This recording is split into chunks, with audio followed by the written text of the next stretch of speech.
Good afternoon, good evening, good people. Brother Juice here with the Rogue Disciple Podcast, and today we're going to be talking about this concept in the word calling or being called. I was just at a Bible study group this morning. Early in the morning, it was like 6:45, and only God can get me up that early. I don't like getting up that early. But I wanted to go and check out these fellows. A good friend of mine was there. He invited me, and I was like, yeah, man, I'm coming out. And one of the concepts that came up was, or the questions that the group leader asked was, what do you think your calling is? And I said, well, I don't know, man. I have a hard time with this word calling because as a non-believer for most of my life, I'm like, I never believed anybody when they said, well, I was called to do this. It's like, what does that even mean? And even now, as a believer, and I'm in the faith and I'm walking a path, I still have a little bit of an issue with it because I'm not so sure that I felt called to do it. It's more like when when I turned my life around, and asked Jesus to be my shepherd and submitted my will to his, I felt this energy inside of me, which, that's the Holy Spirit working through me. And I'm like, you got to go do something. You have a second chance. God gave you this second chance. You've been redeemed, and now what am I going to do with it? And so I was like, well, I'm going to do this. I'm doing, the podcast. I'm going to talk to people this way. One of the ways I talk to people outside on this, in my everyday life. But was I called to do this? I don't know. Maybe it is, right? So this thing about being called is maybe you doubt that God would call you because, hey, dude, let's face it. If you're like me, your life ain't a Sunday school story, right?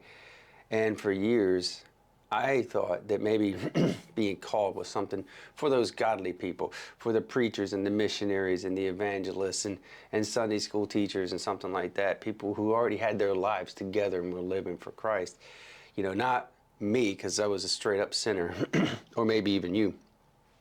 But here's what I've learned is that it's not about being perfect. It's about being ready, because none of us are perfect. But I was ready. I was ready to say something. And so, now, now I'm doing that. But in the Bible, if you read, God calls all kinds of people, and none of them were perfect except for one. But Moses stuttered, and he doubted. Jonah straight up ran the other way. God said, go here. And he's like, no, I'm going to go there.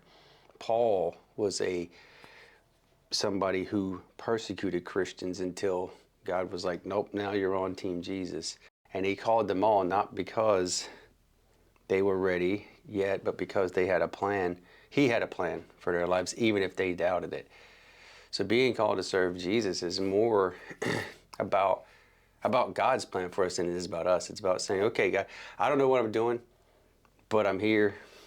It could be something big, like changing careers, moving across the country, something like that.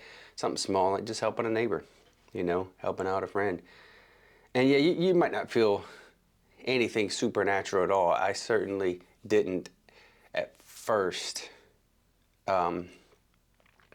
No big booming voice, from the heavens. No dramatic sign that something was about to happen. Just maybe a little nudge in your heart, a little push on your soul, a thought you can't shake, an opportunity that feels just a little too perfect, like things are just lining up so great. So what is the thing, that feeling that you might be ignoring? The opportunity that keeps presenting itself, you keep brushing off, or the question that keeps coming back to you, right? What if that is your calling? Are you ready to listen? And you don't have to take, you already know, you don't have all the answers, right? But are you ready to take that first step? And just trust that God will take it from there. Anyway, that's all I got for this one. Until next time, think about that. Look, if you're liking this, what's your experience? I want to know. Tell me how it happened for you, and then we can have that conversation, because you're going to know how it's happening for me, because I'm going to tell you. But give a like, comment, share. Let's talk about some other stuff. All this is fascinating to me. This is what I'm going to be into. And if you're into it, let's have that conversation. Until next time, good luck. God bless.